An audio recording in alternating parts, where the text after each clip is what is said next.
I think there are one or two points that we should first of all attempt to clarify, not only in connection with the discussion of this evening, but with the present series in general.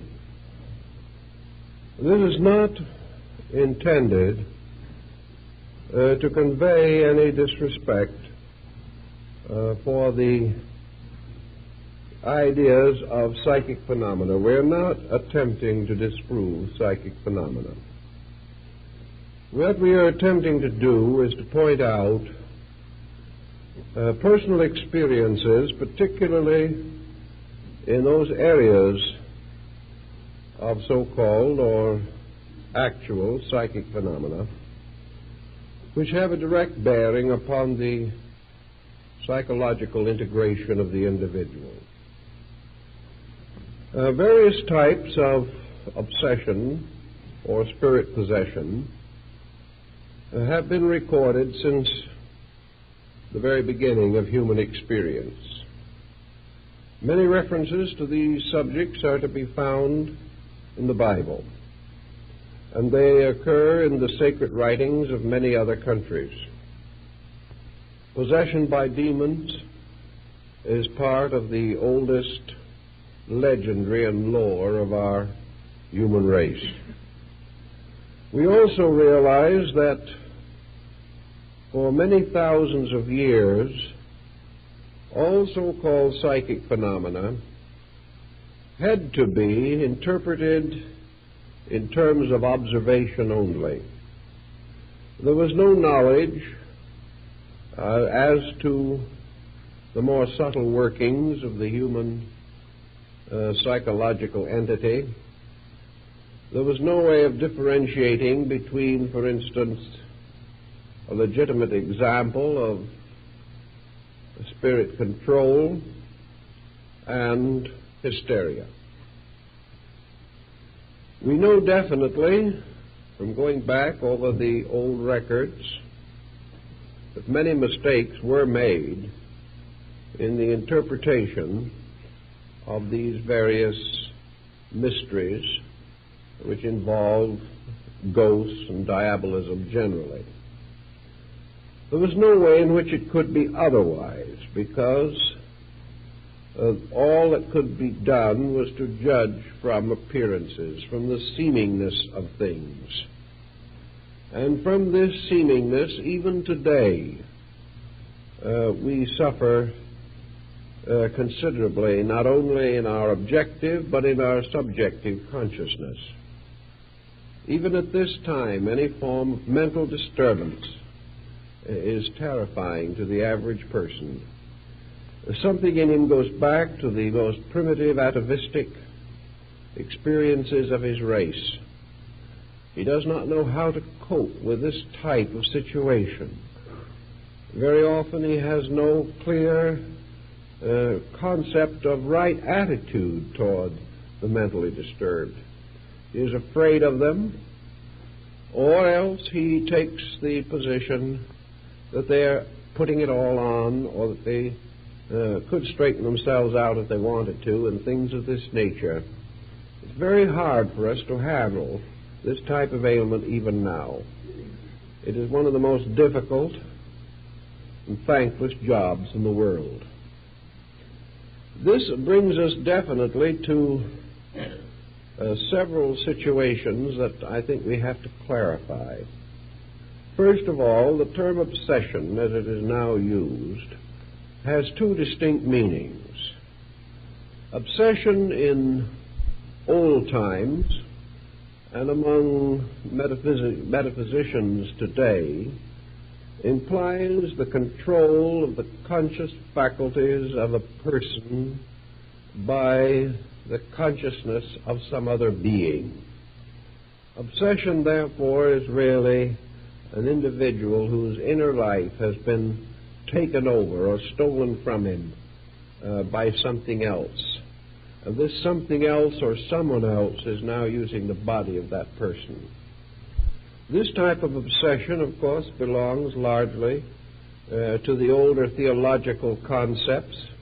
It was believed in for thousands of years before any modern psychological theory was available, and various exorcisms to drive out these obsessing or possessing spirits are recorded in all the religious literature of mankind. The second type of meaning for the word obsession is very largely recent.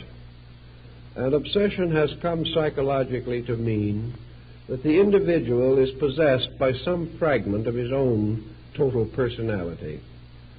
By obsession is meant an extraordinary fixation of some kind. Therefore, we say that a person is obsessed by an idea, that he is possessed by a notion. We feel that under certain conditions also, certain phases of the personality can become completely possessive, that the individual can be possessed by his own fears, by his own worries, by his own anxieties. And the moment the person loses control of his total personality, and some other part of that personality usurps power, we are inclined to think of it as obsession. A man, as we realize, is made up of a number of different natures, a number of different fragmentary personalities. Under normal conditions, these are all subservient to the dominant psychic mood. They are dominant only perhaps in dreams or in sleep, but in consciousness, the fragments are under the control of a leader. And this leader is the normal self-consciousness of the person. While this leadership is maintained, any effort to break the natural harmony of such organization is observed as a dangerous symptom. The total consciousness, therefore, rejects minor aberrations. It refuses to grant to certain phases of its own nature the power to control the rest.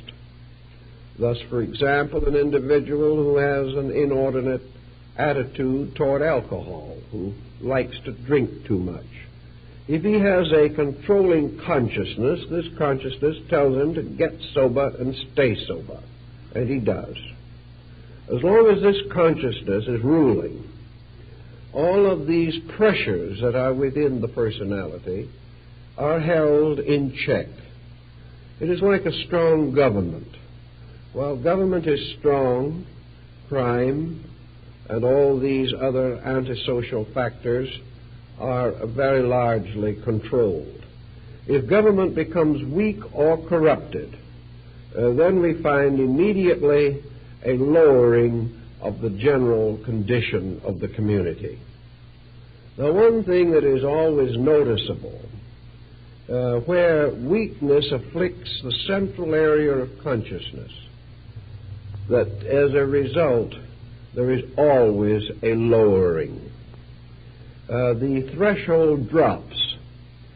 The individual who ceases to exercise his own consciousness is not benefited in any way by this loss of central control. It is very difficult to imagine a great nation that would be better if it had no laws.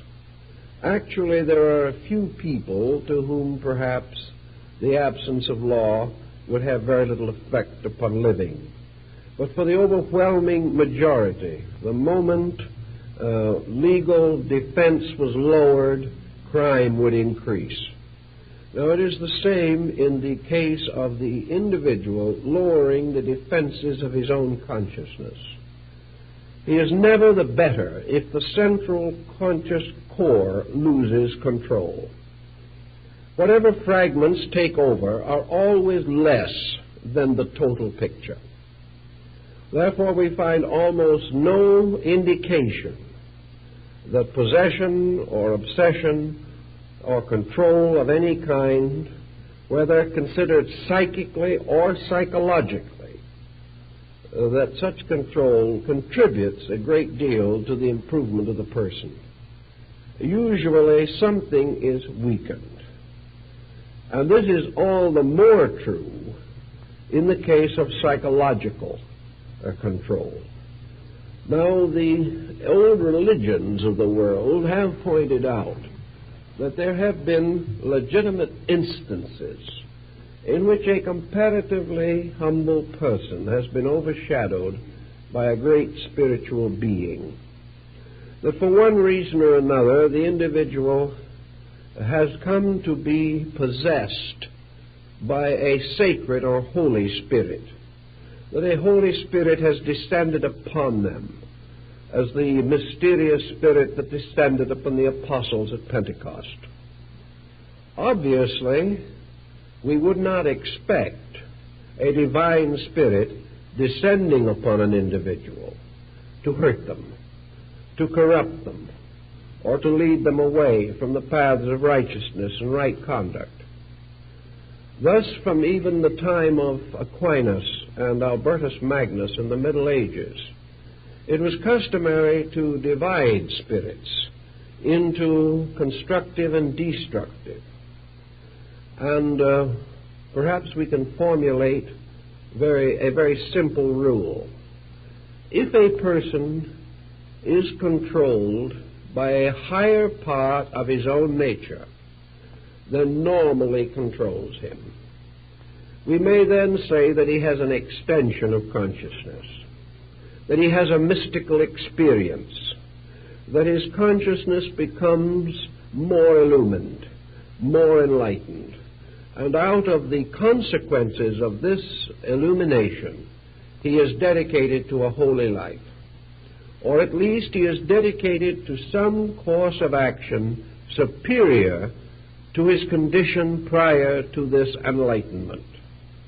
Thus we can say that the mystical enlightenment of Jesus, or the enlightenment of Buddha, represented consciousness unfolding into a greater dimension. It is quite evident that from such a positive consciousness, and the Neoplatonists have given us considerable material bearing on this, that the individual is improved.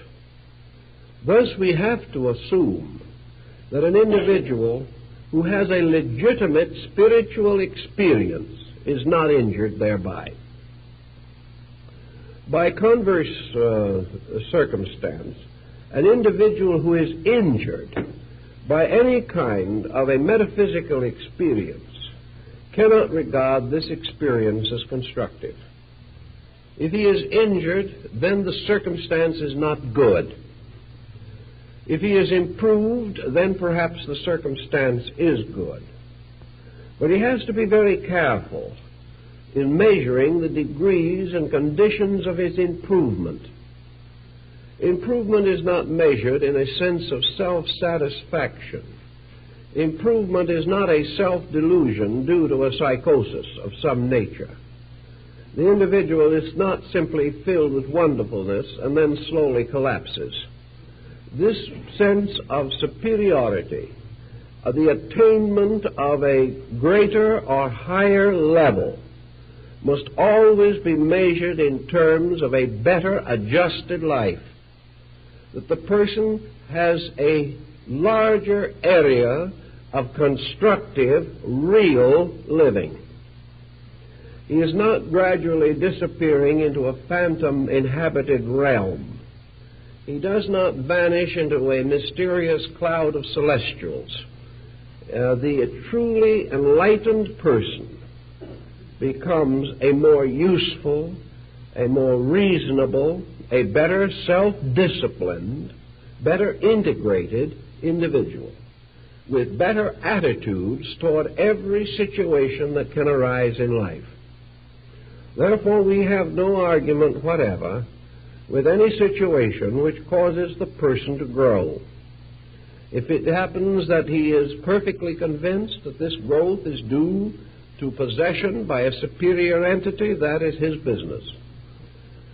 if he regards it as the result of a deeper internal integration with his own consciousness, this is also according to his own conviction, and he should follow his conviction.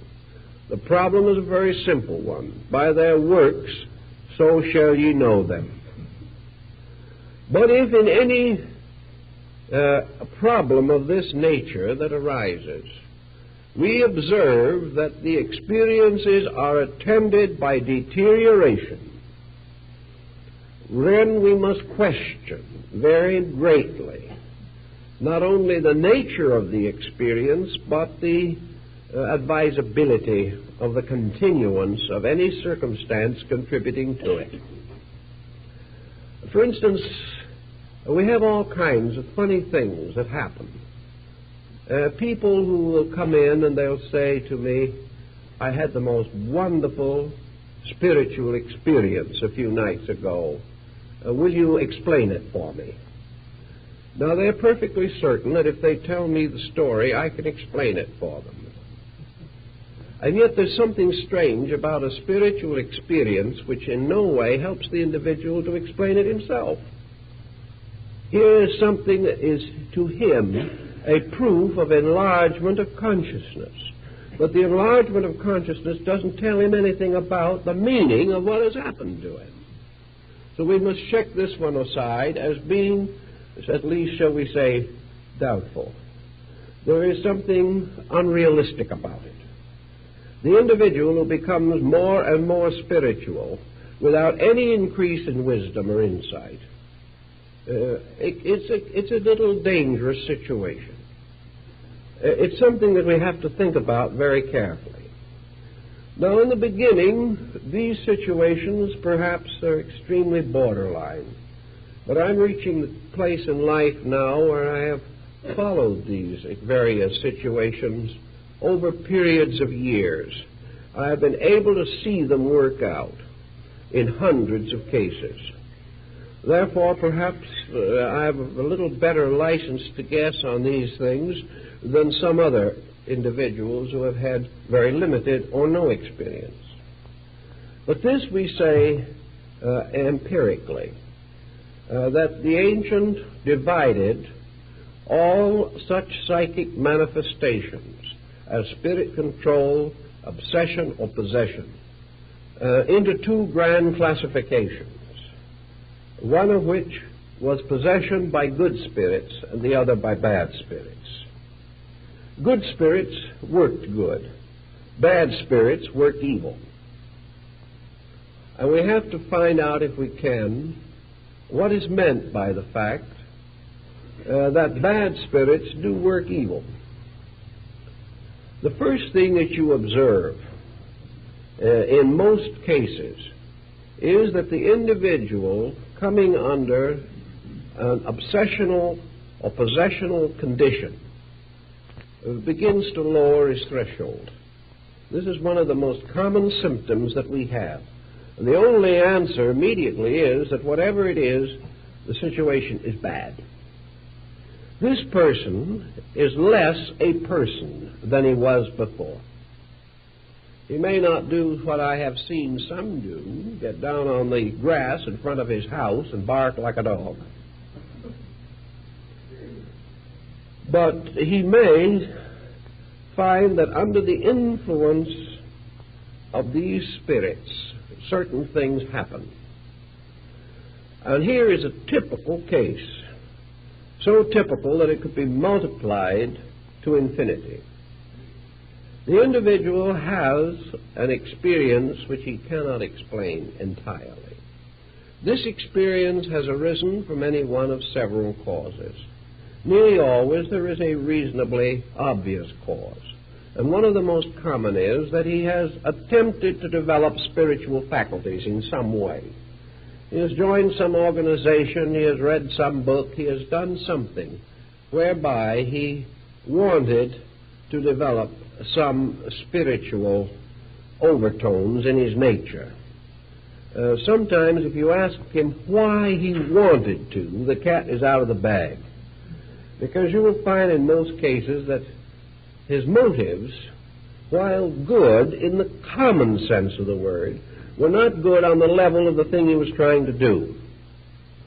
He might say, well, I've always been extremely shy, I've never adjusted well socially, I wanted to develop strength of personality. Well, we have courses on the subject. No one would regard this as especially bad, but I think that an individual who is having these kind of personality deficiencies should go somewhere where they can teach him to make friends and influence people.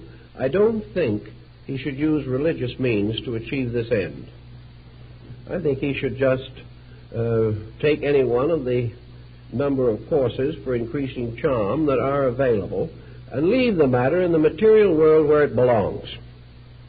Another individual who is lonely or neurotic or has had a broken home, is unadjusted, reaches out into these mysterious zones for almost any one of a number of complicated motives. Most of these motives are not essentially the correct one. This individual does not want to become wiser simply that he may live better in the sense of his spiritual values. He does not want to become wiser for the one and total reason that he wants to dedicate his life to the service of other people. This is not his kind of motive. He wants perhaps to be wiser, maybe he'd like to do a little good, but maybe he's trying to build a status symbol in himself. There are all kinds of motives, but nearly everyone who gets into these troubles has tried to use some religious or mystical means of unfolding his internal life. He may have gotten into bad company when he started. He may have been totally unfit for the procedure. He may have created a situation within his own nature which was not at all reasonable or practical. But in the beginning, whatever it was, he seemed to enter into a very beautiful summer land.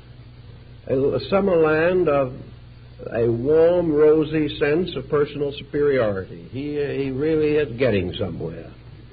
His spiritual ambitions were beginning to make him think in terms of divinity being just around the corner. He may have any one of a whole variety of minor psychic phenomena. He may get the irresistible impulse to write poetry. He may develop automatic writing. He may hear voices, and these voices tell him how wonderful everything is and how very wonderful he is. Then gradually, the situation unfolds a little more. He has visions and dreams. He wanders around and picks up a couple of dozen initiations along the way. By this time, he is on his way to spiritual aristocracy.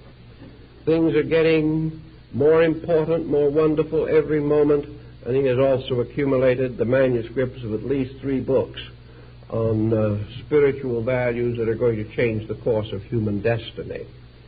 This goes on for a while. Sometimes it goes on for a year, sometimes for several years. And then something begins to go bad. Little by little, these internal experiences lose something of their beauty.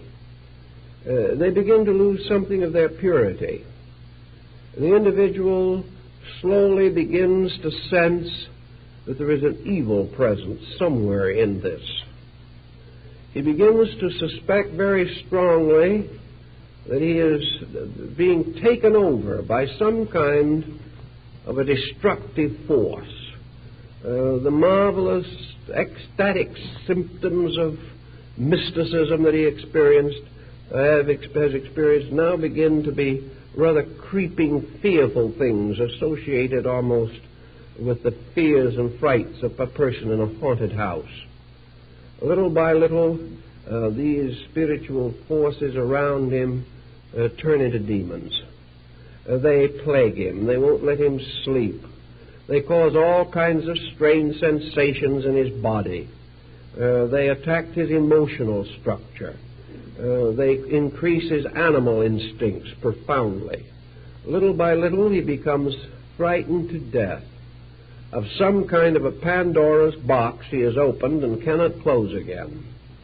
And instead of going on to greater and greater bliss, he gradually sinks into a terror that not only can destroy his happiness, but may very well ultimately destroy his reason. Now, this pattern is so familiar, so constant, that it is very difficult not to give it some consideration. In the early stages of the problem, when everything is beautiful, you can't tell the person that he's headed into trouble. After he gets a little way into trouble, you can't tell him it's his own fault. He won't believe you anymore. And when he is in really deep trouble, you can't do anything for him because he will not accept any reasonable attitude toward his situation. All he wants you to do is to tell him how terribly somebody else is injuring him. Now, in this procedure also, the individual, gradually sensing a rising tide of evil around him, who begins to sense these negative forces creeping in, whose sleep is disturbed, who has this sense of the presence of hatred and hateful things, begins to try to explain it. Who is trying to hurt him? Well, at this stage of the game, he can hit on almost anyone. Sometimes these people turn on their very nearest and dearest friends, accusing them of every kind of psychic malpractice.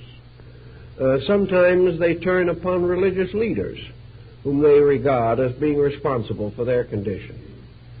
Very often they turn upon any individual who has a mysterious look or who has perhaps in some way seemed to be distantly related to the situation. And from that time on, this strange injury becomes a problem of psychic malpractice.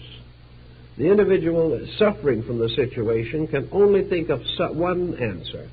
Someone is attempting to destroy him. And as it goes on and on and on, he gains greater fear of this destroying thing. And because of its gradual inroad upon his own consciousness and integration, he loses by degrees any power to resist it. He loses any way to solve this problem.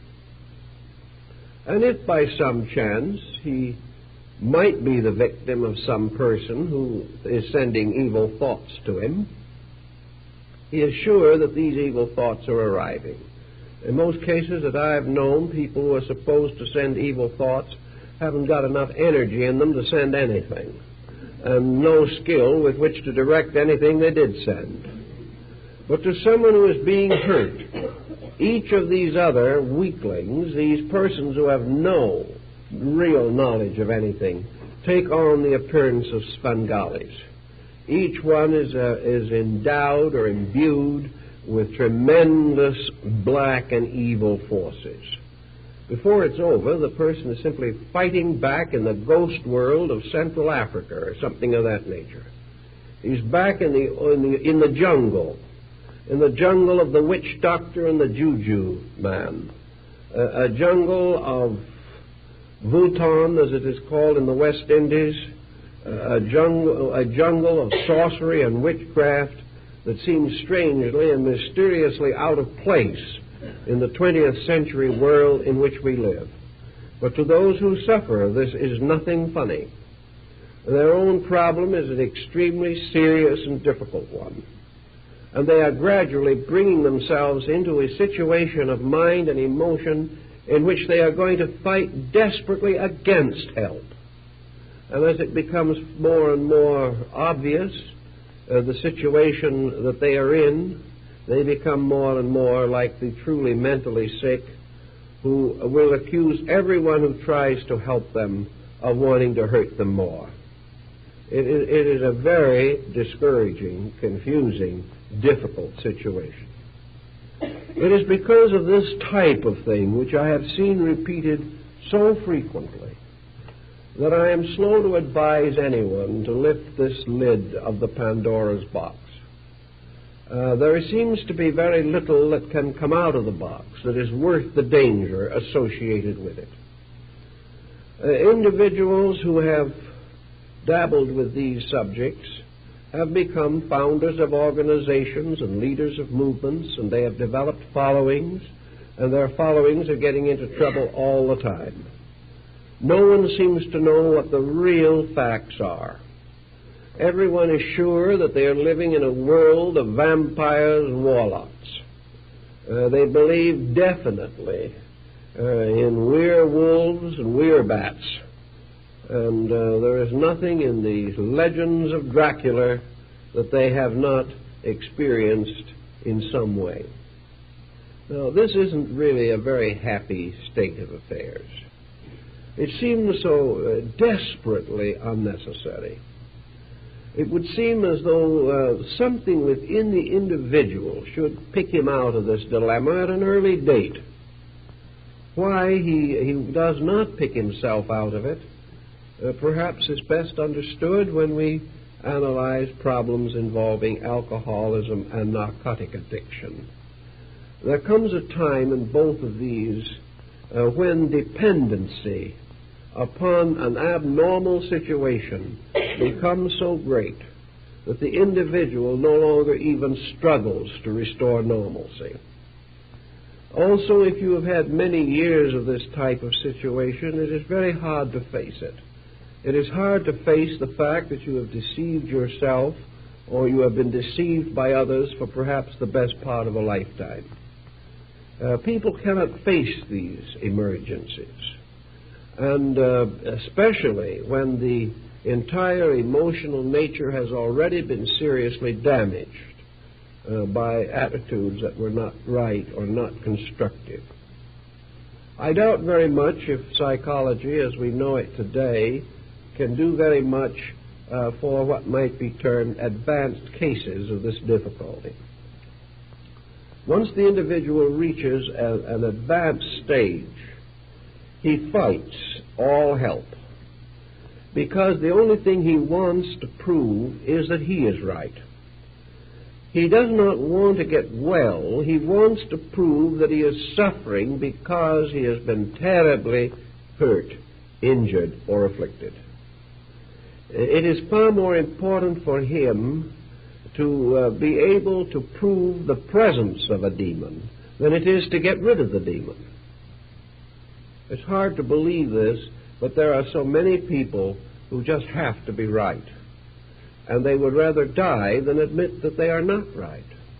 And in this area, if you will not admit that you are not right, you're very apt to die. And so in time, these cases disappear and others take their place, but the old mystery goes on. And while the area is comparatively limited, the difficulties within it can be extremely terrifying to those who are picked up in some such a situation. The only answers that we know or have for these problems are rather simple, and yet in many instances they are adequate. The first problem you have to find is some way of convincing the person in trouble that a trained outsider who knows this field and knows the situations thoroughly is more likely to be right than they are. Now, this is hard to do. One way upon which some have succeeded was by charging $50 an interview. Somehow we feel an individual must be terribly right if we have to pay him $50. We listen to him then. Even we don't agree with him, we listen to him, because it's costing us money.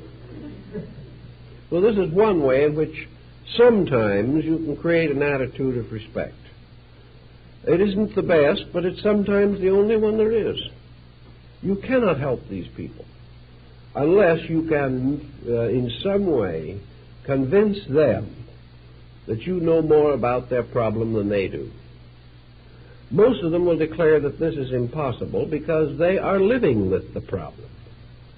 Yet in many areas we know that there are patterns and plans of things which can be grasped or understood better by an outsider than a person who is involved in the situation.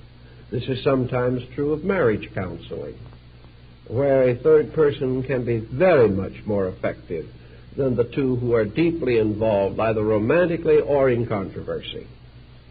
It is also true that the average physician can give us some help in matters of dyspepsia, when perhaps we would not be able to correct the condition alone.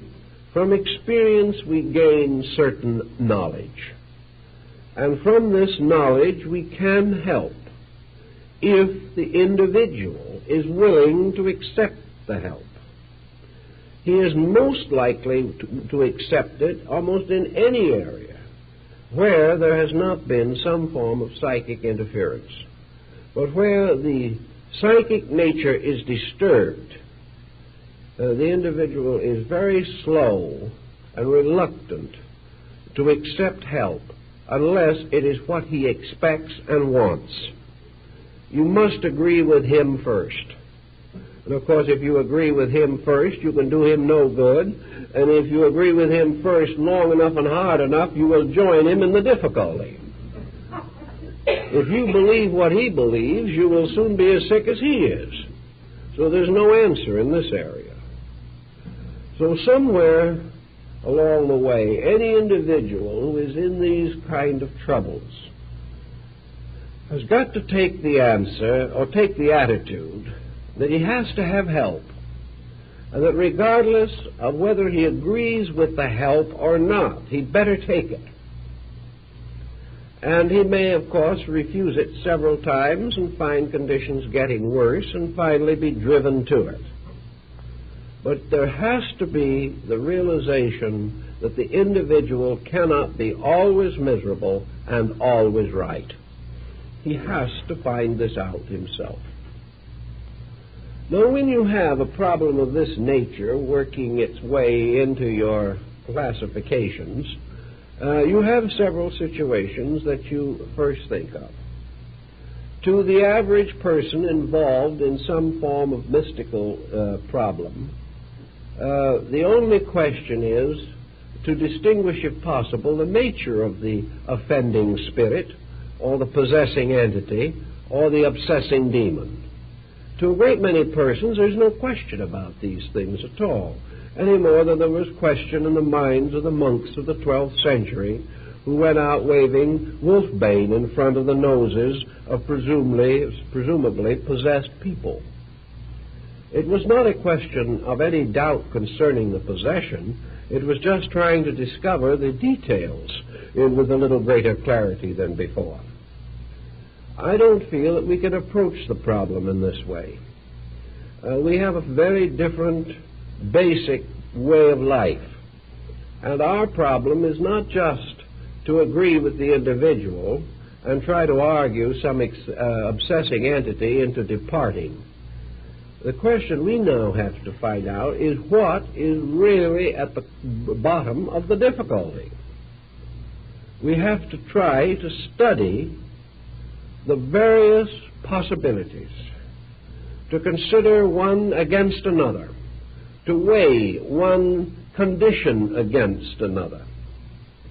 We no longer, for example, today believe, as the Greeks did, that everyone who has epilepsy is inhabited by a god, that a special deity is responsible for epilepsy, and that all individuals having it are by that factor alone divine beings.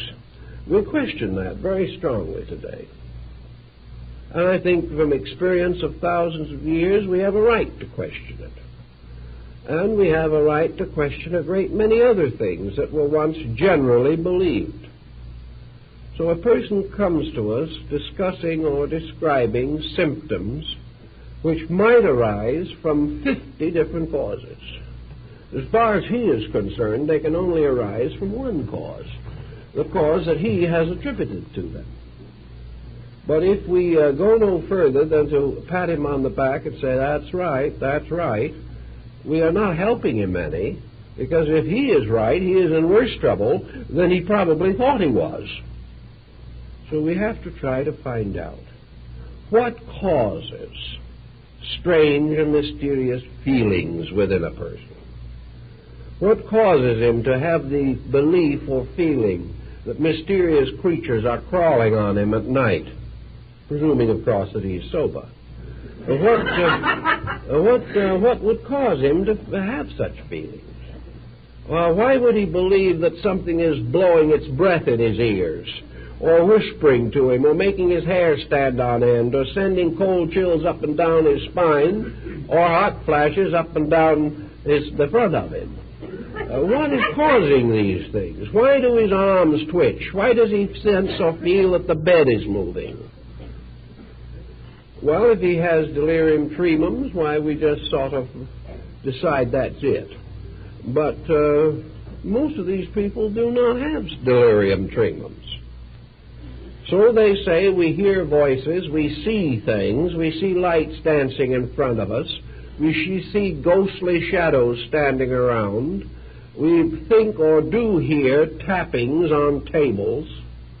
Our cat looks at us with a very bleary look, as though it is seeing a great many things that we cannot see, puts its tail between its legs and runs away. We have the sense of people being around. We hear voices constantly chattering at us. We smell strange odors, all the way from fragrancy to the most abominable smells. The house seems to shake. We've lost all our friends. The situation is well out of hand. Now, what is the cause of it? Well, we can get advice in a number of ways. But I think the problem that we have to determine very definitely is what are the most likely, reasonable explanations. Not what is the most fantastic one. Not what is the one that will permit us to keep all of our previous beliefs and go on having these miseries.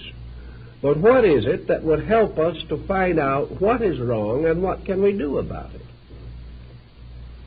So usually when an individual comes in with a situation of this type, we recommend a complete physical checkup.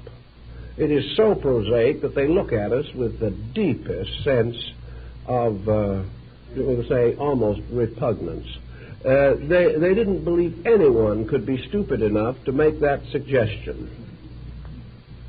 But it pays off in a great many cases.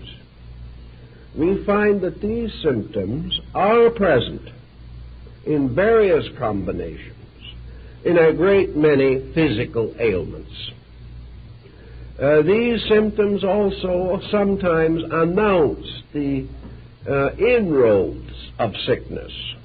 If the symptoms are quickly caught, the individual makes a good recovery. If physical symptoms are mistaken for spiritual symptoms and the individual tries to combat them by mental means year after year, he is liable to wake up someday in too advanced a case of physical sickness to hope for a recovery. So let us be very simple about these things and very direct. I have known cases of very complicated metaphysical symptoms that with a literal interpretation could mean almost anything, that were finally traced to high blood pressure. And when the blood pressure was corrected, the symptoms ceased. Now, a legitimate spiritual entity does not depart because the blood pressure is normal. Therefore, we have every reason to assume that any treatment that removes the symptoms permanently without addiction to any drug or medication must have come fairly close to the cause. We also find that a great many of these symptoms arise from compound stress pressures. We find that individuals do not always have the same kind of battle fatigue in this world. what we used to call a nervous breakdown can arise from any number of different causes. It can arise from any stress that reaches a condition when it becomes unendurable. And each person has a different breaking point. Now, some individuals, when they have a truly nervous breakdown, simply have a general dislocation, we might say, of the sympathetic nervous system. They simply become nervously uncoordinated. They cannot stand strain. They develop symptoms of hysteria. They are unable to work. They have to have a rest, and they have to allow the nervous system to recuperate. An ordinary, old-fashioned, well-developed nervous breakdown, while it isn't an ailment at all, is simply fatigue. It is something that has worn us down. Now you say to an individual, is there any possibility that your ailment is a fatigue ailment?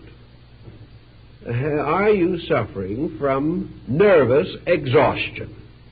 The individual will say, of course not. I haven't done anything to cause a nervous exhaustion. So you press back into the life a little bit and you find 3 unhappy marriages. That's just as likely to cause nervous exhaustion as a 16-hour day for 10 years under the most heavy mental responsibility. The individual is unhappy. The individual is unadjusted, neurotic, lonely. The individual is hypersensitive, have gradually driven away their friends. Sometimes they are simply antisocial. They can't get along at all in the world in which they live. They have nothing but criticism for every law, every country, and every official in the nation. These criticisms may be in many instances well-founded, but no individual can afford to live with them himself, because his constant criticizing attitude will destroy him. So after we get all through, we find that the person has been giving himself some kind of a psychic beating for half a lifetime. And this beating may be fear, it may be worry, it may be self-pity, it may be living with the realization or remembrance of ungrateful children, it may be fear of some physical ailment or infirmity, it may be a tragedy in marriage, it may be a continuing failure in business, or ungrateful children, or anything you want to have. But the individual who lives in a condition of being continually miserable about something or anything, or who is constantly suffering from self-pity, self-blame, or simple selfishness, which causes him to demand things that are unreasonable or impossible to him. Any person who lives with this long enough can go to pieces. So when we find the individual who has psychic difficulties, we say to this individual, are you a happy, busy, well-adjusted person with a proper circle of friends, interesting activities and avocational interests? Are you naturally cheerful and optimistic? Are you inclined to look forward with hope and friendship and kindness to the future? Do you have a religion that gives you strength and calmness? Are you free from unreasonable fears? And have you your own temperament under reasonable control? Now, it's not once in 10,000 times that person can honestly answer yes. It might happen, but it'll be very rare. The individual in these difficulties is nearly always a person who is shadowed by some kind of a negative attitude. Now, some people don't develop these attitudes. They're born with them. We have to face this.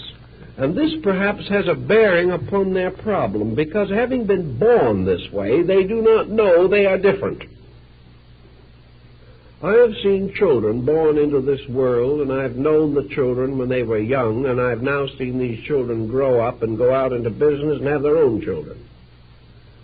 And I'm always very worried when I see a small child who has a certain kind of a gray heaviness on their features. It's a very strange look. It's a look that you can sometimes notice quite clearly on a 6-month-old child. It is a kind of, broodingness, a kind of sulkingness, a look in which the face and the eyes seem to be strangely shadowed, not by any color that you can really see, but as though the sun was under a cloud when it was shining on them. A kind of strange, heavy look. 9 times out of 10, these children will grow up to be extremely unadjusted people. They will fight their way through childhood. They will never be happy, no matter what you do for them. They will never be appreciative, no matter what you give them. They will misinterpret everything that you try to do or say. They will resent punishment even when it is needed. They will escape from discipline by every subterfuge imaginable. And usually, in an effort to get their own way, they develop early in life the habit of the tantrum. The tantrum being this emotional outburst, which is at first a theatrical production on the part of the child simply to discomfort the parent and to get its own way, because the parent just doesn't want to live through this type of thing. And if the child gets away with it a few times, the tantrum becomes the basis of hysteria. And from that time on, in every emergency of life, the individual will slip into an hysterical condition. As time goes on, this hysteria closes in. Wherever we have, therefore, any of these severe temperamental pressures, we have an individual who can gradually create a variety of reactions from within himself which he cannot understand. Hysteria is a mysterious term. In the mid-Victorian period, an individual who was hysterical was usually a young lady who proceeded to faint in somebody's arms. This was about all the world knew about hysteria. Today we know that hysteria is not the same thing as an hysterical spell. The individual who faints gracefully in somebody's arms is in no danger at all, because they've decided where they were going to land before they fell. The problem today is the hysteria that breaks through, often a rather strong, perhaps overly disciplined personality. And breaking through may assume a group of different phenomenal aspects. We have hysterical blindness, in which the individual is factually and actually blind, but there is nothing wrong with their eyes. We have an hysterical diabetes, in which blood sugar will run very high to a dangerous point and can be fatal, but the individual does not actually have diabetes. We can have hysterical deafness, and people have had it for 20 years. We can have hysterical paralysis, in which the individual can be held to a wheelchair for half a lifetime. And occasionally we have these so-called recorded miracles, in which a person apparently suffering from some one of these incurable ailments, which cannot be otherwise diagnosed by even the average specialist in the field, has what might be termed a miraculous recovery. He miraculously got over something he never had. But hysteria gave him all of the symptoms of that ailment. Now, if hysteria can cause you to be palsied for 20 years, or can prevent you from being able to get out of a wheelchair for half a lifetime. We realize that hysteria can not only affect the physical body, but the entire psychic integration. The individual under hysteria may have practically any type of delusion. The individual under hysteria can hypnotize himself. And under auto-hypnosis, you can see and hear and talk to things which have been created out of your own mind, just as certainly as under a professional hypnotist, you can assume that the living room rug is a river and take off your shoes and socks and try to wade across it.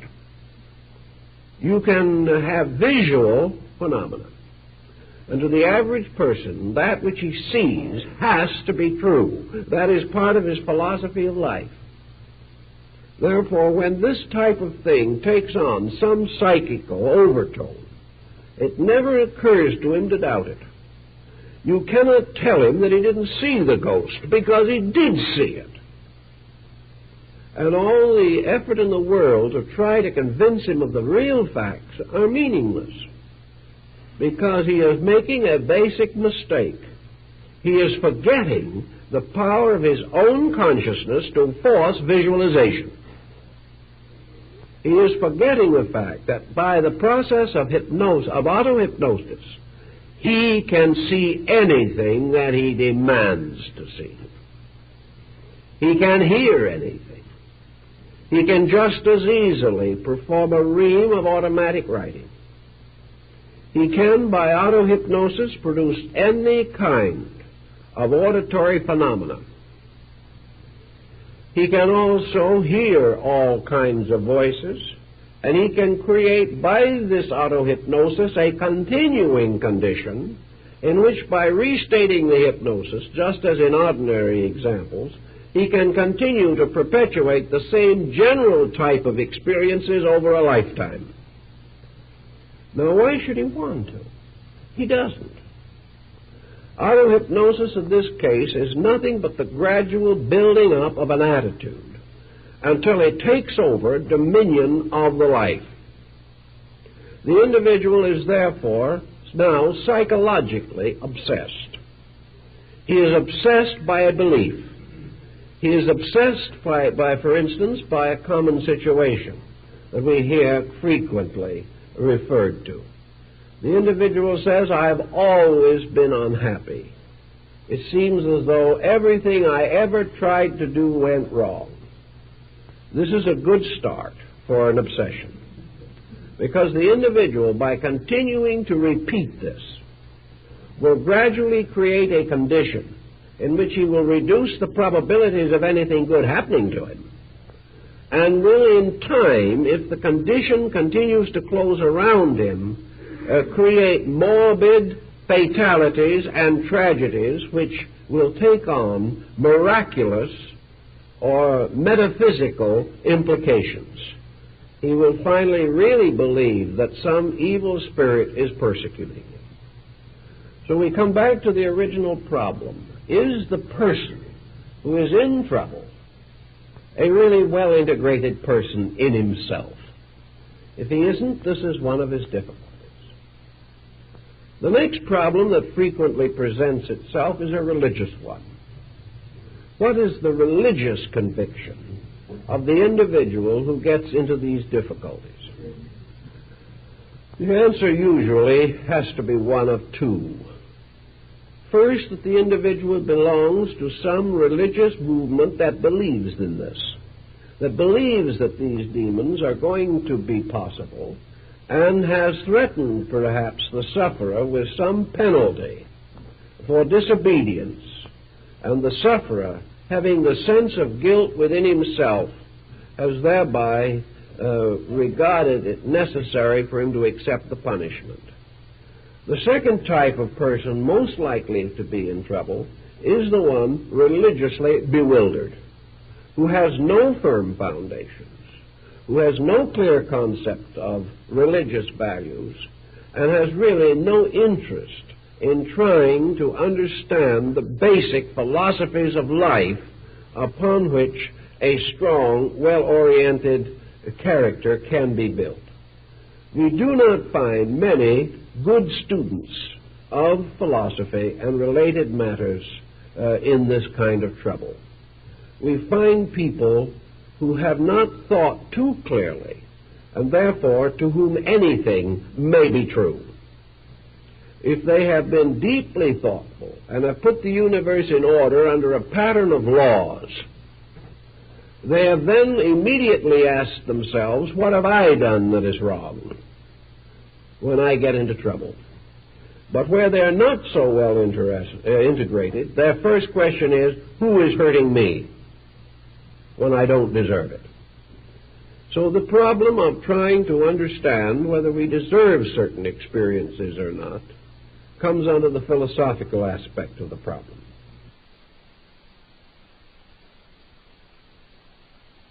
But we have these two general areas.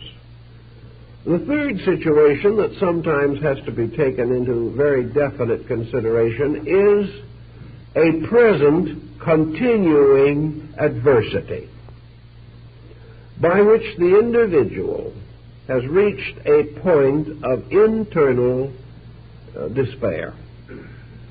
If the individual is living in a factual situation for which there is no apparent remedy, if he is bound to conditions which are hopeless, if he senses or sees no probability of future improvement, if life to him means only the continuance of a situation in which life is not worth living, then this individual begins to seek desperate methods of escape.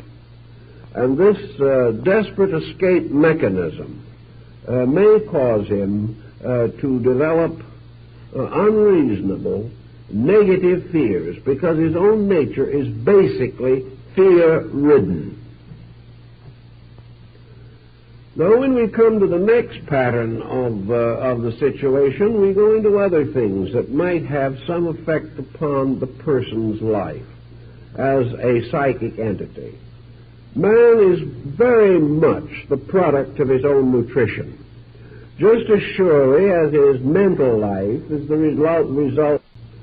So his physical life, which includes the manifestation of his mental and emotional patterns, may very well be heavily influenced by the way it is fed. I think there is no doubt in the world that the unusual increase in various forms of psychic and psychological difficulties can be in part at least attributed to the excessive abuse of medications and a definite failure of right nutritional patterns. If the individual is improperly nourished, he is uncomfortable, and discomfort is the beginning of misery, and misery spreads. The individual who is physically uncomfortable or is physically without adequate supporting energy is a natural possibility for psychic depression. If his energies do not maintain him, if he doesn't get up in the morning feeling like facing the day with a good hope, if he has to crawl around hour after hour half dead, it is very easy for him to fall into negative mental and emotional patterns. If this goes on long enough and he has recourse to stimulants to get a day's work done, he is on his way to further trouble. Therefore, I have observed that in a great many cases, people suffering from various psychic and psychological disturbances are suffering from malnutrition or from various faulty types of nutrition.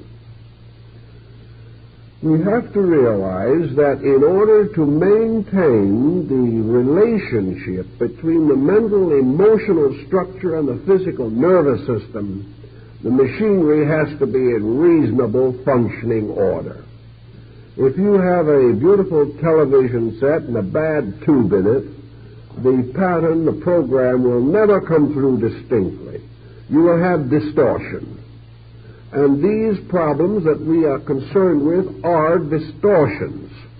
They are something that is not coming through correctly. So we must begin to take consideration of these possibilities. There are all kinds of circumstances that can lead to an upset in the biochemical balance of the human body. If this is badly unbalanced, we will have mental and emotional symptoms as inevitable results. One problem that we can have, for example, is through over-medication, that we have unbalanced the natural aptitudes and functions of the organs or the various chemical processes of the body. We can open ourselves to one kind of sickness while taking medications against another. We also know that we are all subject to adulterated foods and various substitutions within our food patterns.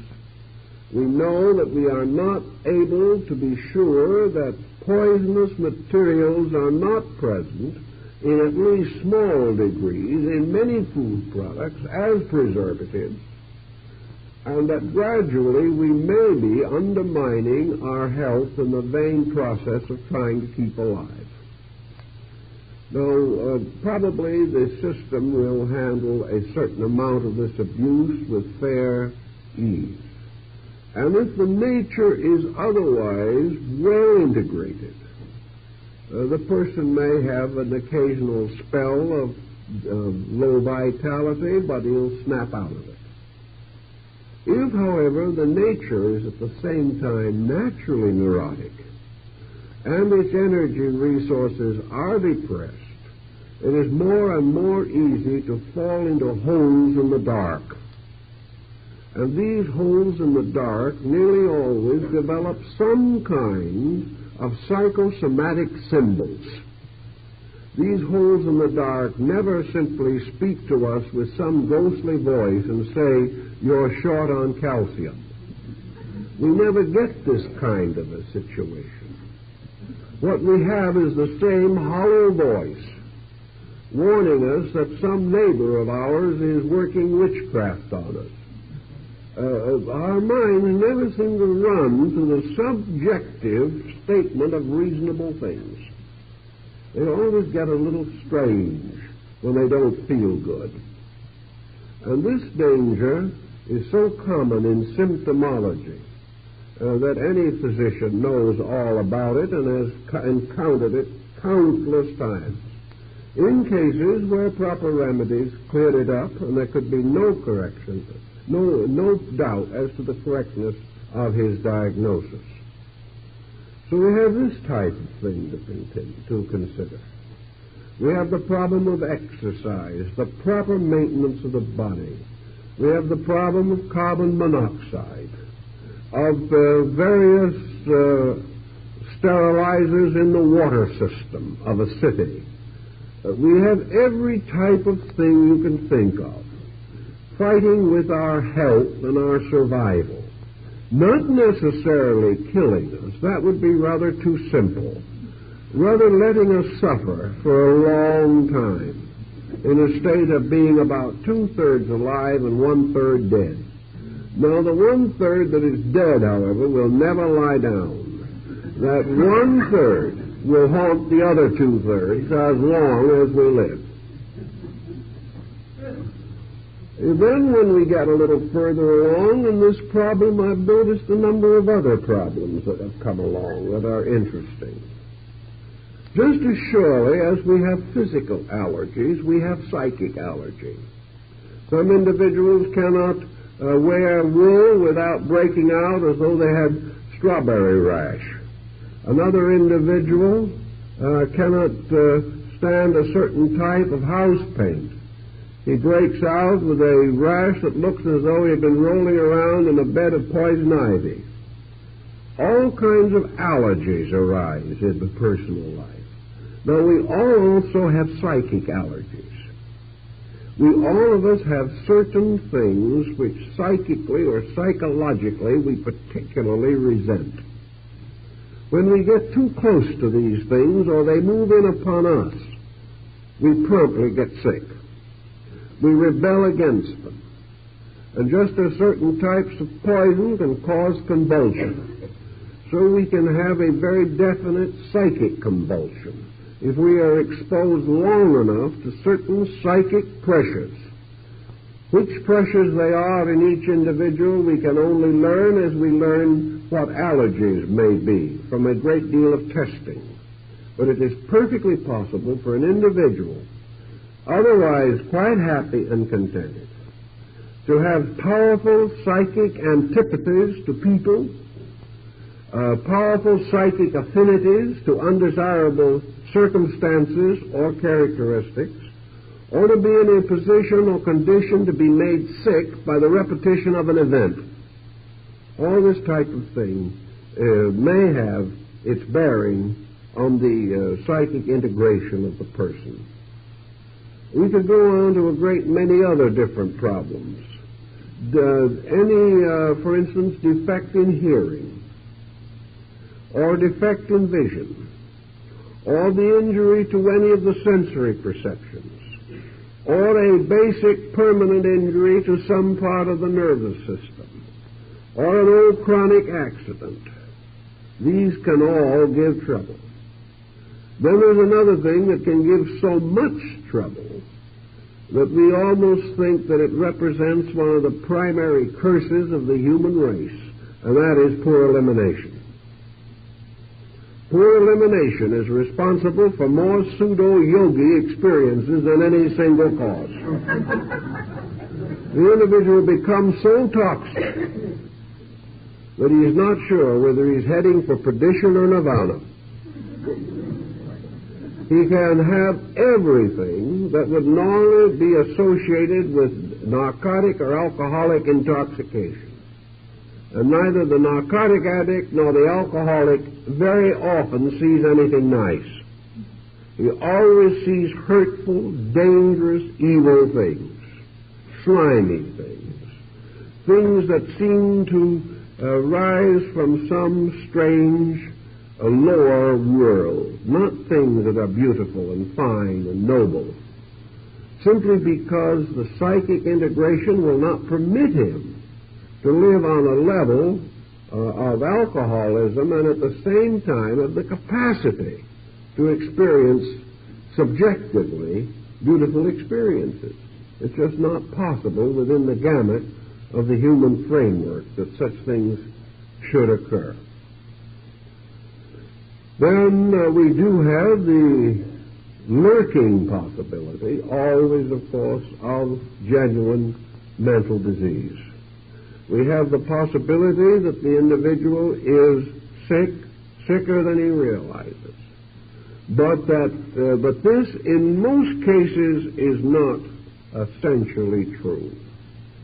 I have seen a great many cases in which the patient would certainly have been regarded as an advanced mental case by any normal mental specialist who did get himself out of his condition well, and did pull out and make an excellent recovery without medical help at all, simply because it is almost impossible today to detect the difference between a pseudo-ailment and a genuine expression of the same situation. So in most cases, I would feel that the danger of a serious mental situation does not develop unless the situation now existing has been allowed to endure for a great many years without any effort to correct it, without any willingness to impose self-discipline upon emotions or upon mental attitudes.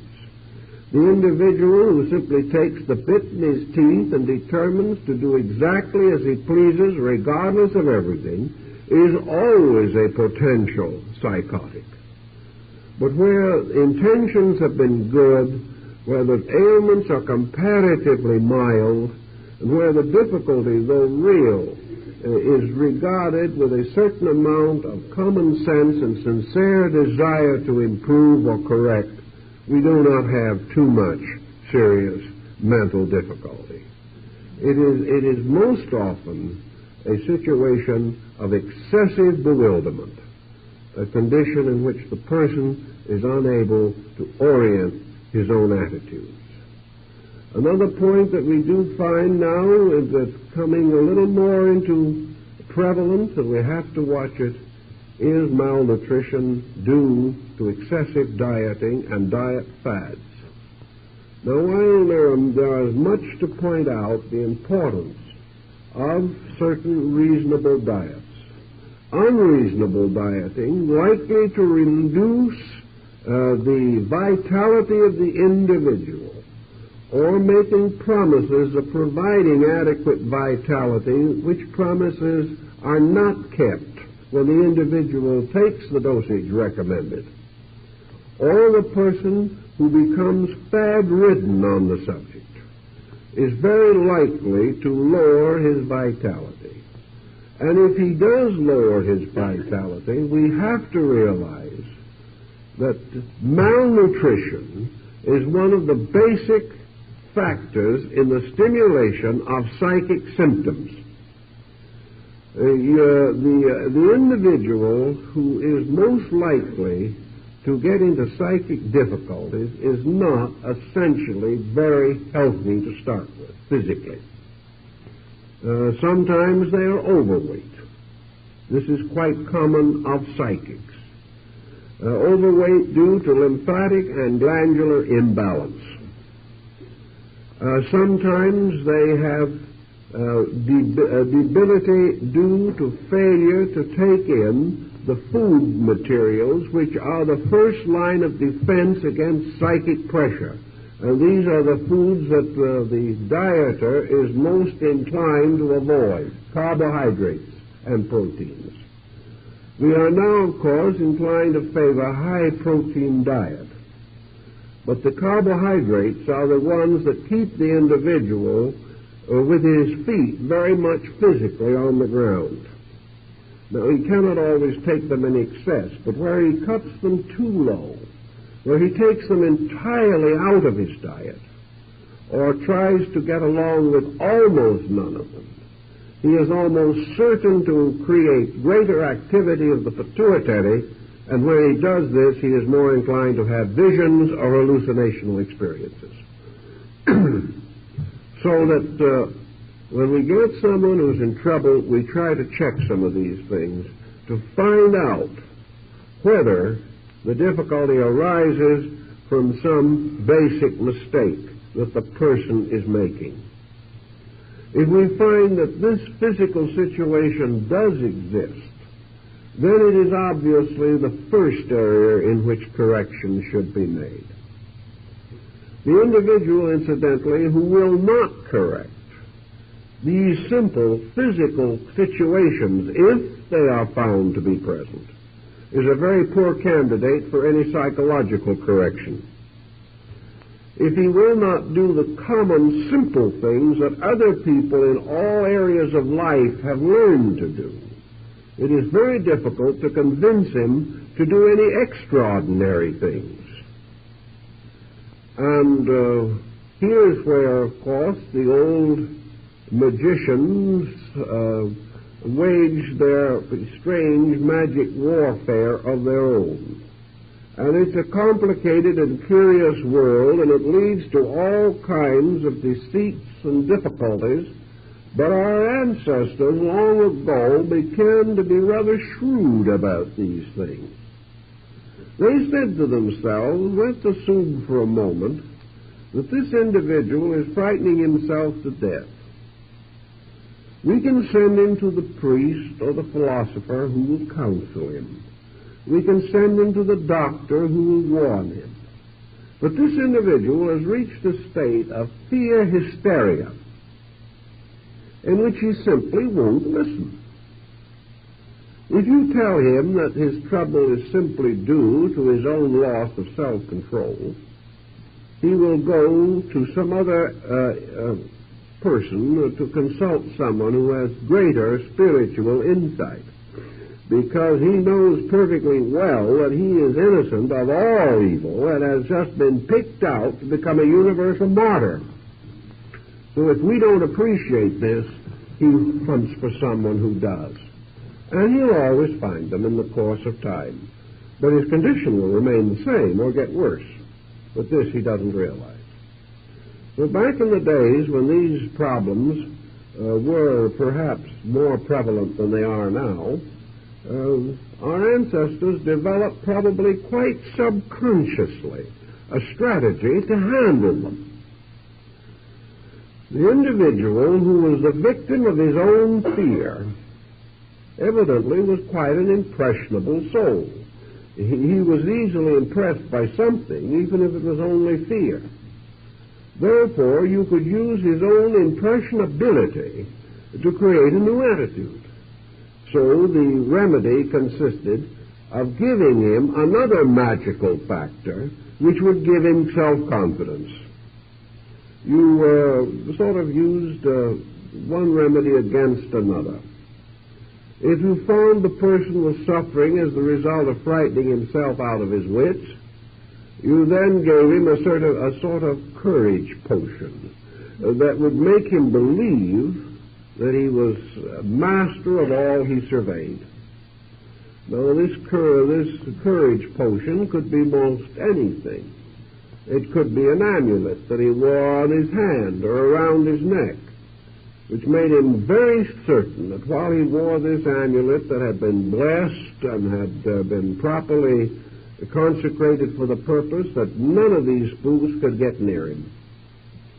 And, of course, if he was devout and the amulet had sufficient authority back of it, he probably didn't have any more trouble. He had changed his own basic thinking. The same problem very largely applies when we're trying to get people today out of moral difficulties. If we can cause these people to believe that there is a moral force in nature which can help them, which is stronger than their own moral weakness, if through prayer or meditation or concentration or through some simple religious exercise, these people come to believe that they have available to them some source of good that is greater than themselves, they then develop a kind of new courage, a courage that may be stronger than the fear that hurt them before. This gives them a new look at life, a new point of view. They suddenly say to themselves, I can control this situation. I can master it. I am bigger than the situation. And if they will repeat that inwardly, in themselves, and come to really believe it, they can break down the counter-suggestion that is causing the trouble. So we have here a battle of suggestions. We have an effort to substitute a constructive attitude for a destructive one. And that is the way that most ancient peoples fought out this particular difficulty. And they found that the most useful agencies in accomplishing these ends were religion, which gave the individual a faith in God, philosophy, which gave an individual a faith in truth, or a faith in right, and in some attitudes or some areas, science, which gave him a faith in skill, or the ability of the physician to bring about the cure. Even today, many rural doctors have found there is no medication equal to a bread pill. Today, however, they don't use bread so much. Cornstarch is the favorite in capsules. And if the capsule is large and hard to swallow, it is much more efficacious. But these people realize that, many doctors realize that the patient is frightened. Frightened not because they are really sick, but because of some strange symptom. Perhaps they have bought the old almanac and have found that They have all the ailments that are threatened in the almanac. So the doctor gives them the universal cure-all, and they feel better very, very rapidly. Of course, we also had in the old days a number of most efficacious tonics that were used by the farming people very extensively. We don't know too much about the more subtle ingredients of the tonic, but there's no doubt that the 18% alcohol was beneficial. The individual certainly was cheered by this addition to his diet, and it was possible for respectable teetotalers to use it because it was a medicine. So whatever changes these attitudes often breaks up problems. But unfortunately, we can't always depend even upon this type of situation for help. We have the person who really, or psychologically, however we want to view it, is in trouble.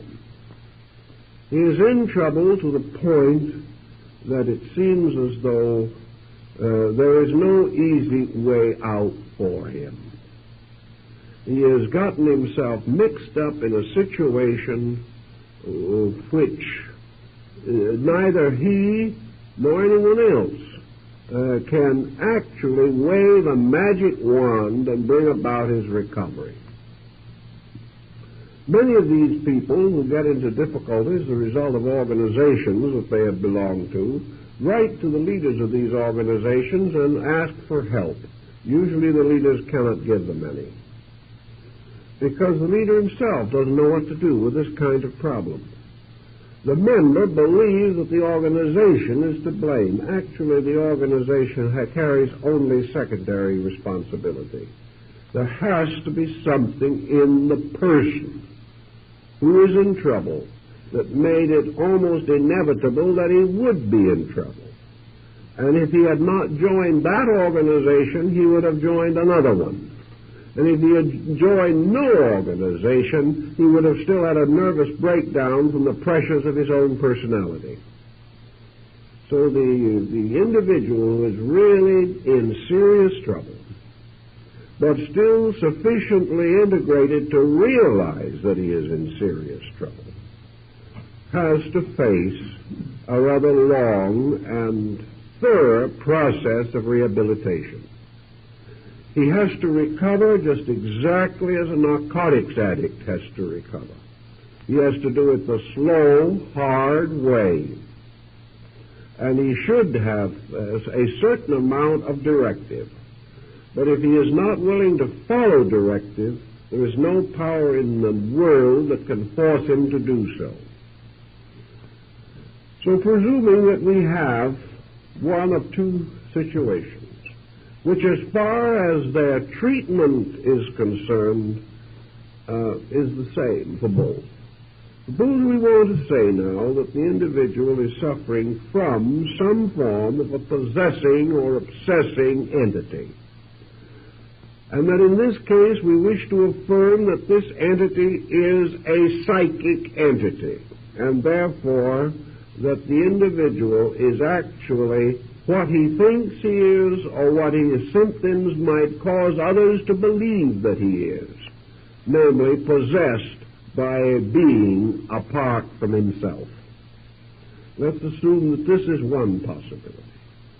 Or let us assume as a second parallel possibility that this so-called possession or obsession is a pressure area of his own nature which has taken over the dominion of his life and refuses to relinquish its leadership so that the direct, integrated consciousness itself can resume its proper relationship to the rest of the personality. In other words, that the obsession or possession is either psychic or psychological.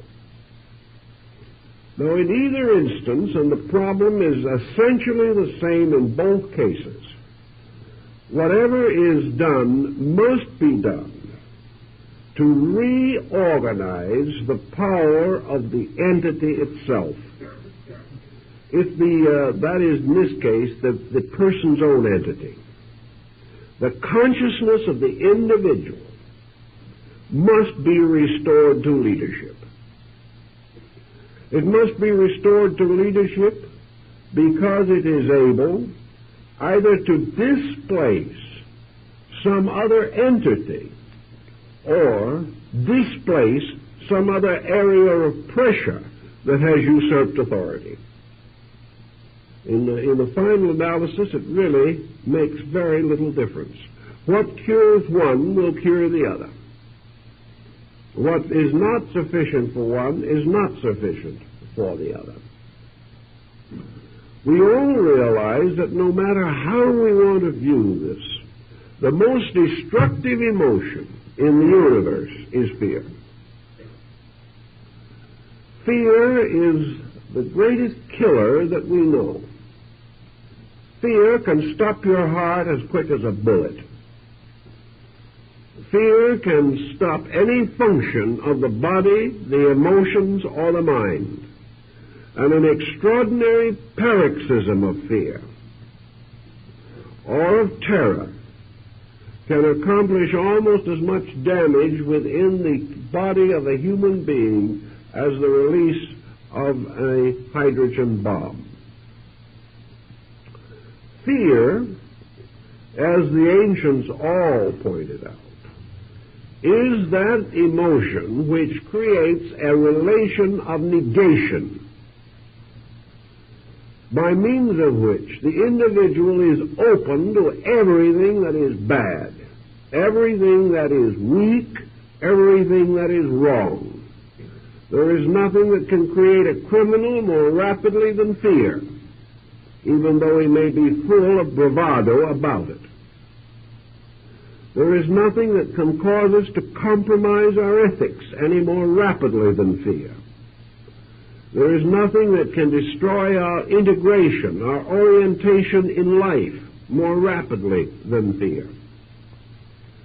And according to most psychics who have explored the invisible constitution of man, fear destroys all the natural defense mechanisms of the magnetic field against the possibilities of obsession, the possibilities of infection by bacterial organisms, or the possibilities of contagion. And these fear motives also destroy the power of the body to take in energy by closing, compressing the various channels through which vitality can reach the body. Therefore, fear completely enervates in time.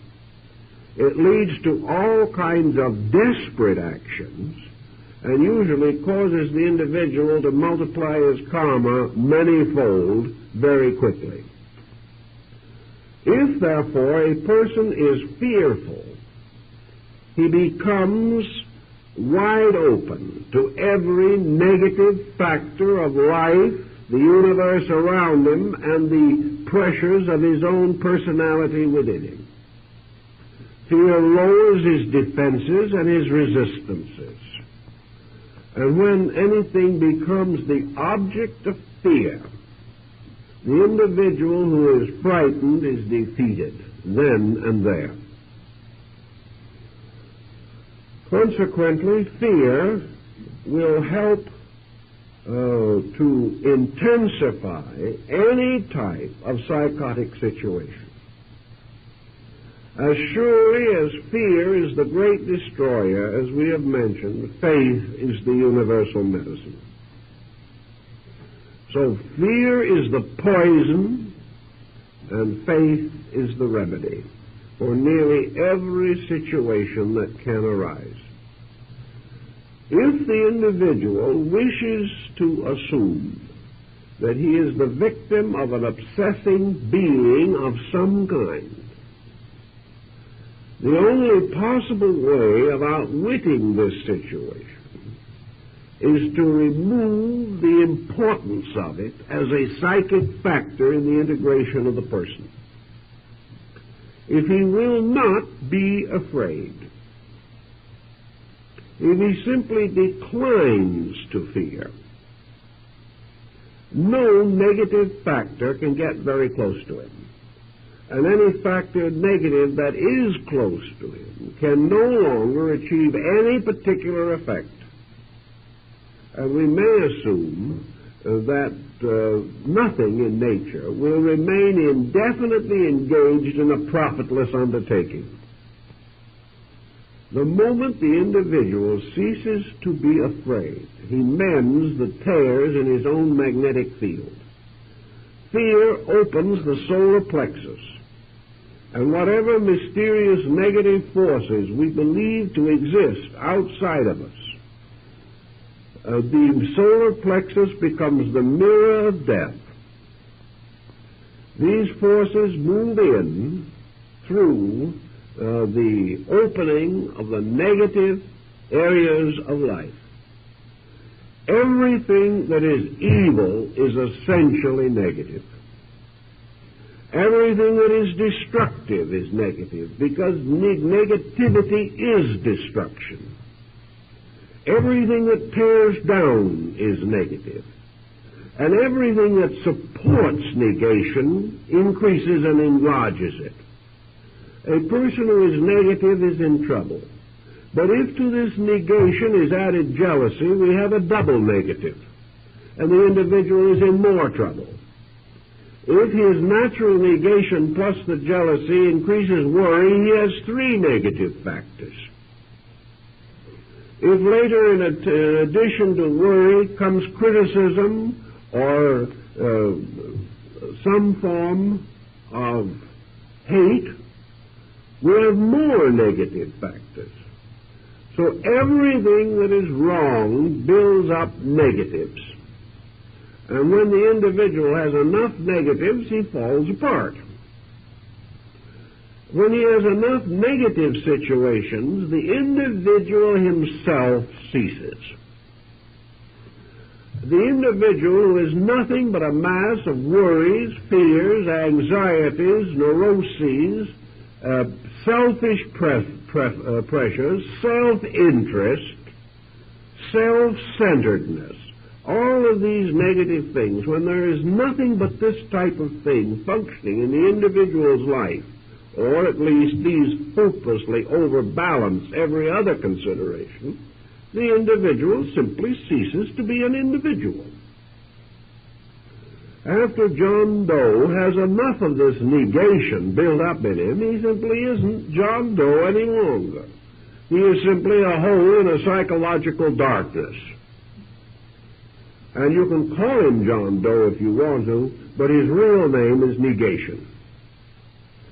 And the real name of the devil in ancient times was also negation. So this negative situation means that the person has voluntarily relinquished the leadership on his own life. He has turned it over to his anxieties, to his doubts, to his timidities, his uncertainties, and to a large degree his natural orneriness. He has found, or to his own satisfaction, that he'd much rather be angry than be healthy. Only he doesn't make the comparison. But as by degrees he relinquishes his integrity center, he simply ceases. Now there is an old saying that some ancient scientist is credited with, to the effect that nature abhors a vacuum. When the individual has made a first-class vacuum out of himself, so that he's nothing but a mysterious whirl of darkness surrounded by trouble, this individual may then be said to be in a condition suitable to be obsessed by anything that comes along with stronger than he is. He could be obsessed by the ego or the libido of an insect. Because at least an insect in its short life has some purpose. It is fulfilling its destiny. But this person is no longer fulfilling any destiny.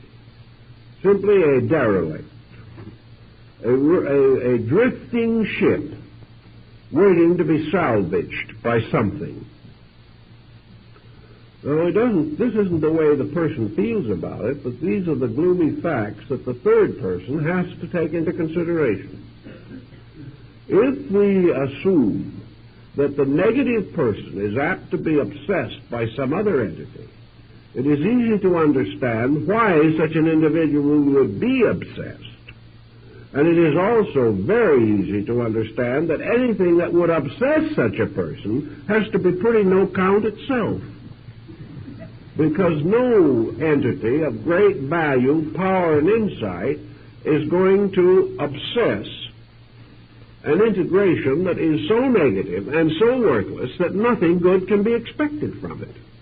And what happens? Wherever an obsession situation does appear, the individual simply becomes worse. He gradually gets pulled further and further into hopelessness, helplessness, and fear. The obsession never makes a man out of a fool. But it can apparently sometimes make a fool out of an individual who internally is already well along the way of foolishness. Now, if you want to, on the other hand, assume that it isn't an entity, but that it is a part of the individual's own consciousness that is moving in, then we know that the part is always less than the whole, that the partial consciousness never has the morality, the ethics, the convictions, the idealism, the aspirations, which can only result from the consciousness itself ensouling its own emotional and mental vehicles. So if one of these lesser vehicles takes over, the individual's morality immediately lowers. And another symptom is that when the consciousness loses control and these lower parts take over, there is a physical demoralization. The body becomes also disintegrated in some respect or other. The individual develops very rapidly extraordinary glandular symptoms. The individual becomes less coordinated. The body becomes sloppy, hopeless, no longer effective, because the consciousness is not leading it, and that part of the entity which is leading it isn't strong enough. So when we get a poor government and we force the proper ruler out of office, we naturally expect the empire to decay, and it does. The whole personality falls apart. And some one of these several different personalities which can exist, sometimes more than one, fighting for dominion, will create a multiple personality problem. But in all these multiple personalities, there will very seldom be found anything that is truly noble, truly really fine. There may be different levels of inadequacy, some vicious, some merely helpless. But we will never find that the individual ruled by a fragment of himself has the same wisdom and insight that he has when he is ruled by all of himself. So what do we have? We have two problems. Either the individual is ruled by something else which can never rule him properly, because it wasn't created for that purpose, or he is ruled by part of himself which cannot rule properly because it does not possess the total insight necessary for leadership. Wherever this kind of condition occurs, there is only one possible answer. The controlling power must be restored. That which is the self in the individual must be again seated on the seat of authority. And this cannot generally be accomplished without some real, sincere, continuing personal effort. The individual who is weak cannot become strong unless he exercises his powers and faculties and builds strength. he cannot have the wisdom to restore himself unless he becomes basically wiser than the situation in which he is involved. Therefore, for this type of person, only philosophic insight, sincerely and earnestly sought, and wisely applied, and everything else that is needed to cultivate, culture, and normalize the life of the person must be cultivated. The individual must be lifted out of every negative pattern and brought back into self-respect, self-discipline, and reasonable coordination. Unless these things are done, there cannot be an adequate remedy. Usually the adequate remedy is not found. The individual simply drifts along until the causes themselves or other causes remove him from life. But it is possible at any time to overcome these situations if we really determine to do so. It is this degree of determination which must be the best and only really practical therapy. We cannot expect others to solve these problems. We cause them over a long period of time. Sometimes they're comic. We must solve them by becoming greater than the problem. And nearly all great systems of enlightenment, of religion and philosophy, and of the higher aesthetic arts and sciences were created to assist the individual in two ways. First, assist him to maintain proper self-leadership. And second, to help him to restore proper self-leadership if it is lost. And only through the cultivation of these abilities and aptitudes can we put this fragmented personality back together again under the leadership which was intended in nature. It is only when this is done that our problem is solved. Well, our time is up, so we'll have to go into this a little more next week when we will continue some of this basic thinking. Thank you very much.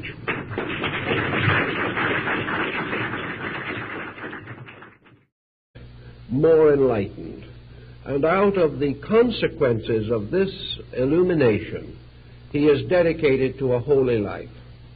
Or at least he is dedicated to some course of action superior to his condition prior to this enlightenment.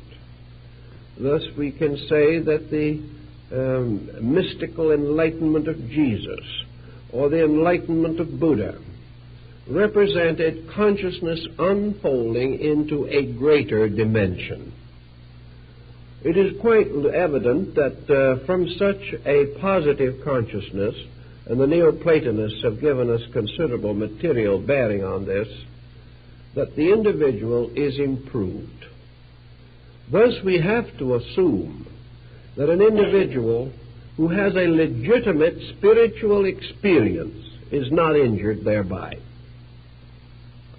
By converse circumstance, an individual who is injured by any kind of a metaphysical experience cannot regard this experience as constructive. If he is injured, then the circumstance is not good. If he is improved, then perhaps the circumstance is good.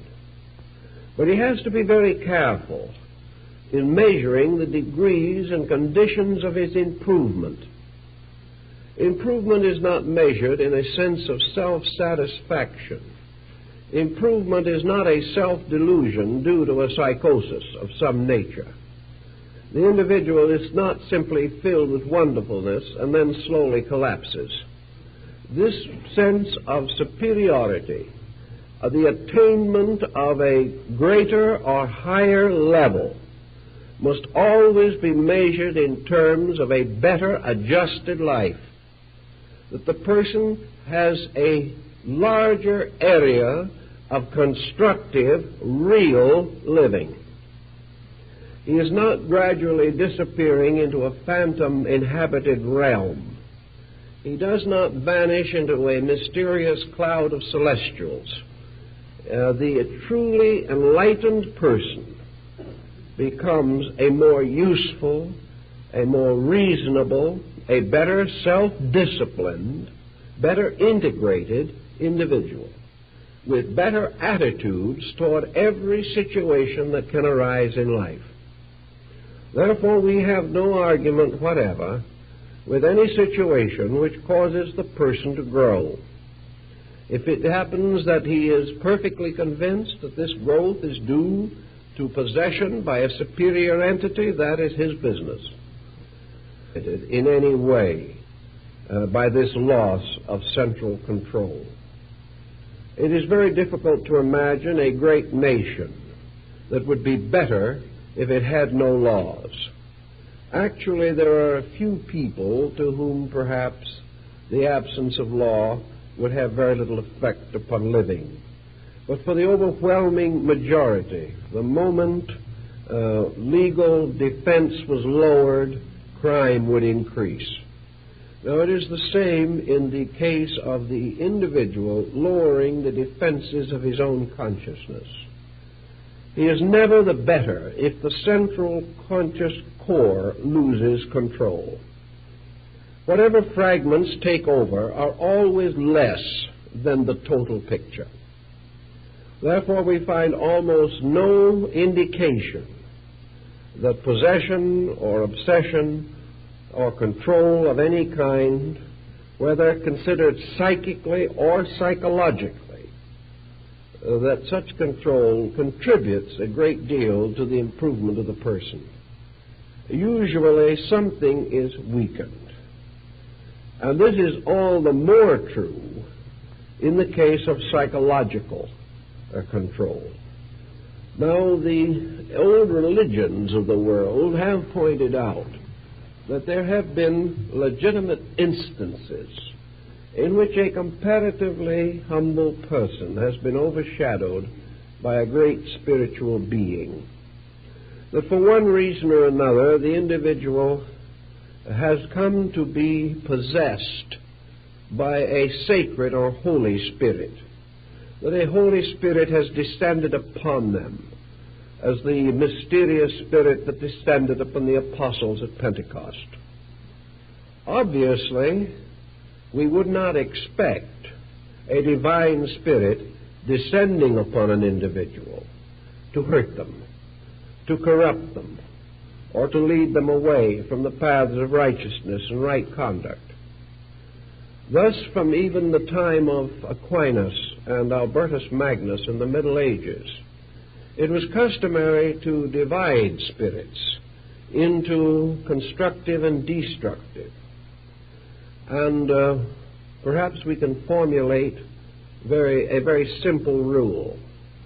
If a person is controlled by a higher part of his own nature than normally controls him, we may then say that he has an extension of consciousness, that he has a mystical experience, that his consciousness becomes more illumined.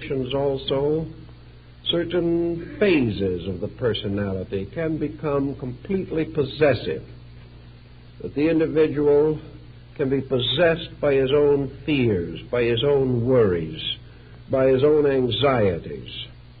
And the moment the person loses control of his total personality, and some other part of that personality usurps power, we are inclined to think of it as obsession. A man, as we realize, is made up of a number of different natures, a number of different fragmentary personalities.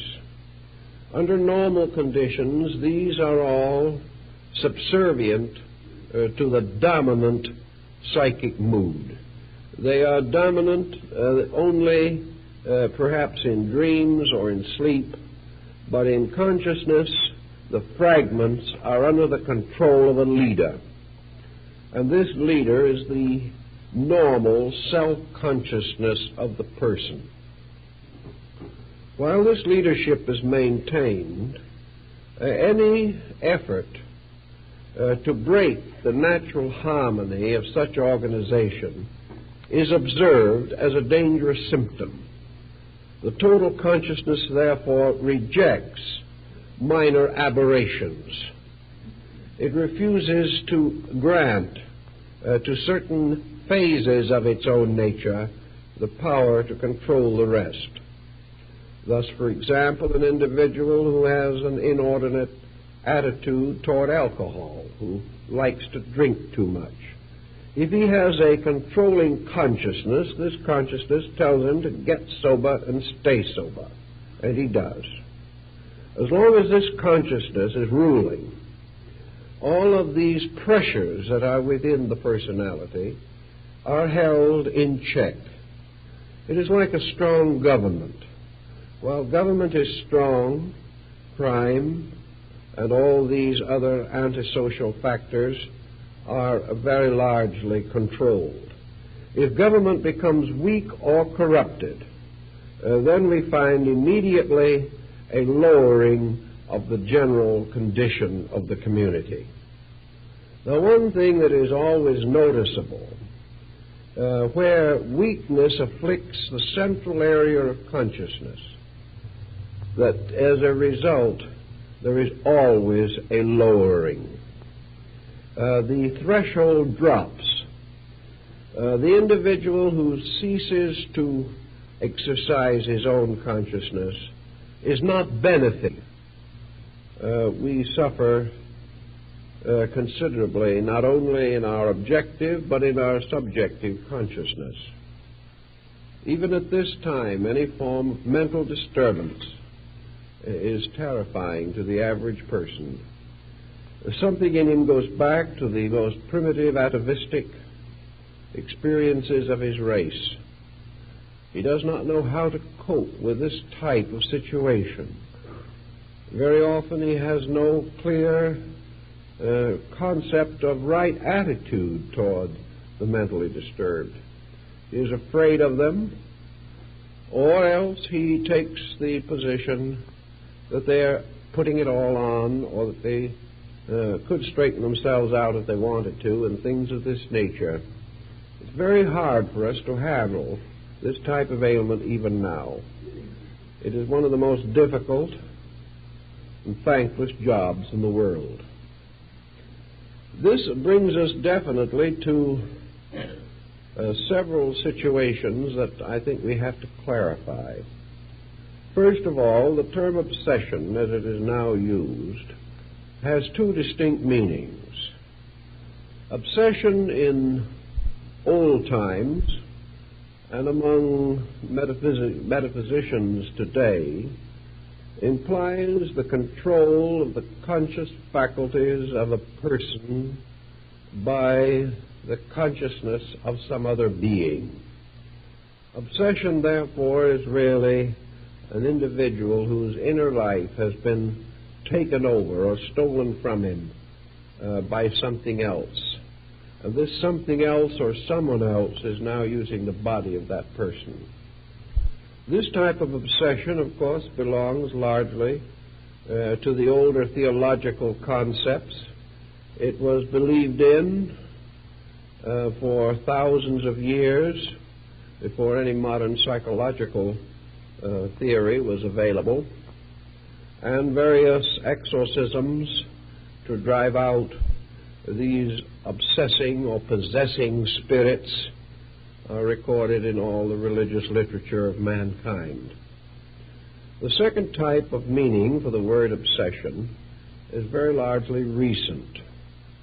And obsession has come psychologically to mean that the individual is possessed by some fragment of his own total personality. By obsession is meant an extraordinary fixation of some kind. Therefore, we say that a person is obsessed by an idea, that he is possessed by a notion. We feel that under certain conditions,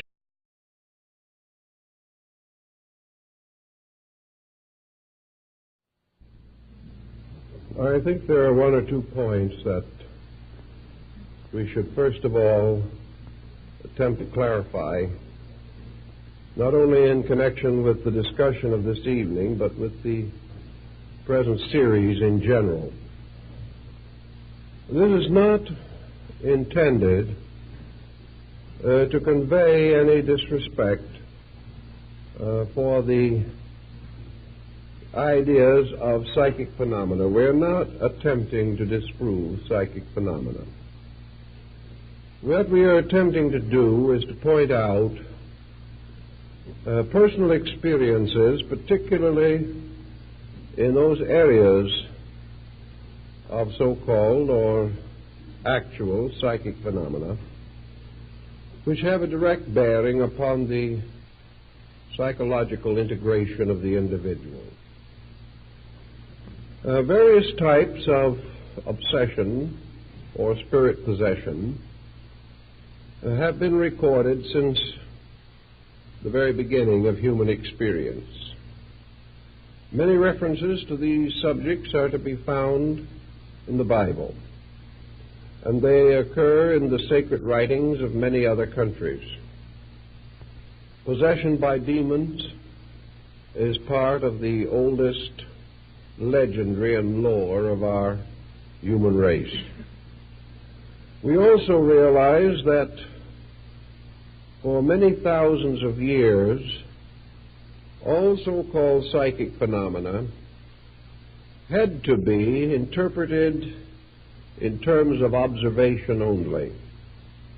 There was no knowledge as to the more subtle workings of the human psychological entity.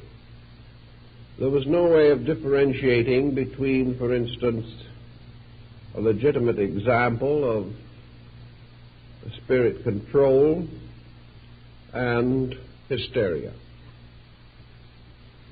We know definitely, from going back over the old records, that many mistakes were made in the interpretation of these various mysteries which involve ghosts and diabolism generally. There was no way in which it could be otherwise, because all that could be done was to judge from appearances, from the seemingness of things. And from this seemingness, even today,